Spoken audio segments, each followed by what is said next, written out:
Hello everyone, my name is Michael Ademola and I'm here with Steve Hassinger, the Director of Career Services. Welcome Steve. Thank you, Michael. How are you doing today? I'm good, thank you. As well. Today we are here to talk about job shadowing and your path to career startup.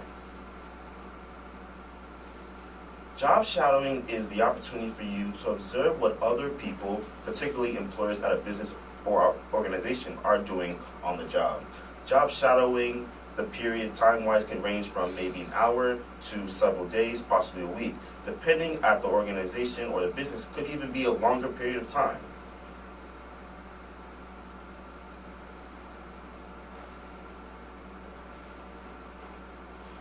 Go back.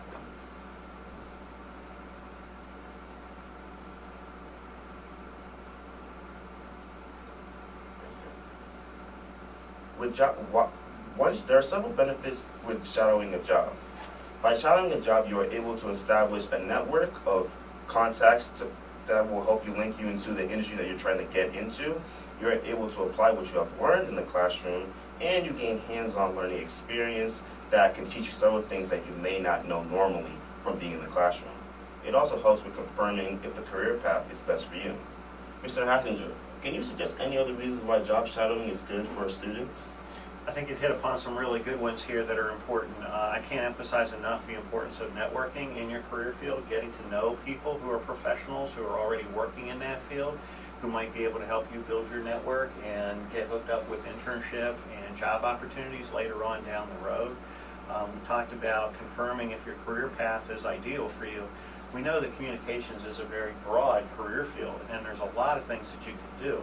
But it's not uncommon for me to talk to students who say, Mr. Hassinger, I know that I really want to work in communications, but I'm not sure exactly what job I want to do within communications. Right. So shadowing is an opportunity to kind of try out some different jobs, find out which ones are a really good fit for you, and maybe which ones aren't such a good fit for you as well. Okay, thank you, Mr. Hassinger.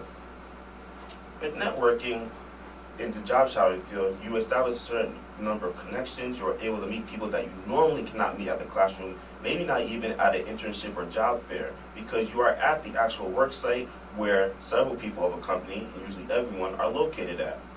Mr. Hassinger, what specific networking techniques could someone use on a job site that you normally wouldn't use at a networking fair? Well, many times when you're at a job fair or a networking event, the people that are representing the company there are recruiters. They're the people who are recruiting new college graduates to come into the workforce or human resources professionals. So the benefit of being out at the job site is typically there you're interacting directly with somebody who is doing that job on a daily basis. The recruiters, the HR people, they know what the jobs are about, but they aren't the ones who are doing the job on a day in and day out basis. So I think it's a great opportunity to connect directly with people who are applying the types of things that you've been learning in the classroom on the job on a daily basis. So you would essentially say it's like taking out the middleman and being right there talking to the person you really want to talk to. I think that's a good way to put it, Michael, absolutely. It helps you to establish that direct connection with somebody who's already out there working in the field and to learn from them as well. Okay, I appreciate the insight, Mr. Hassinger. With job shadowing, you also get to take what you've learned in the classroom and apply it to your field. The classroom gives you the textbook-based knowledge that you will need to enter these fields. But once you enter these fields, you will then understand that you have to utilize these in certain ways. Can you speak from your personal experiences how you have done this, Mr. Hassinger?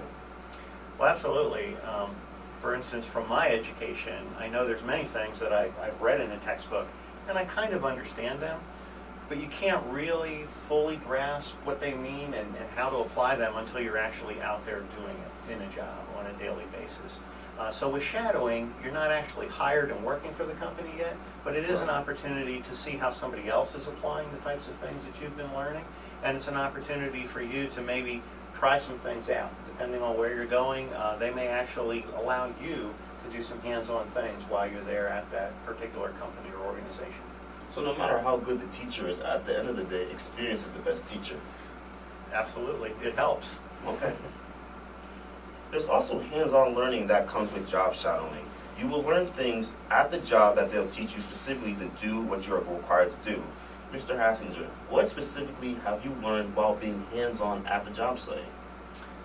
Well, at the job site, for instance, one of the things that I've done in my role as career services director here, Right. is I've sought out other people who are career services directors at other schools, and I've gone to visit them, and I've said, how do you do this? How do you set up a job fair? What types of resources do you have available for your students? Maybe if they have distance learning students who study online, what kind of tools do you use from them? So I get to experience the types of things that they're putting in play, what's working for them, what isn't working for them, and then I try to do the same thing. When people seek my advice or they want to come and they want to meet with me and talk to me about what we're doing, I will also share with them. So it's an opportunity to kind of learn from one another. So as you're a student and you're going out and you're meeting with somebody who's already doing these things and working out in the field, it's an opportunity to learn from them. You know, what works, what doesn't work. Sometimes they may say, you know, the textbooks tell you to do it this way, but in our particular company or our particular situation, it works a little bit differently. Okay, that's quite the hurdle to get over. How difficult would you say it is to learn hands-on when you're right there after trying to use everything that you've already acquired, sometimes feeling that what you've learned doesn't apply at all to what you're doing? Well, it's much easier to do it when you have somebody there who can kind of be a mentor or can kind of show you and explain what's going on, Okay. than it is if you haven't done any shadowing or any internship and you go out there and you're hired for a job and you're just kind of thrown in on day one and expected to do things. Okay, like a good supervisor, basically. Sure. Okay. Thank you, everyone. This was the Job Shadowing Path to Career Stardom with Michael Ademola and Steve Hassinger of Career Services.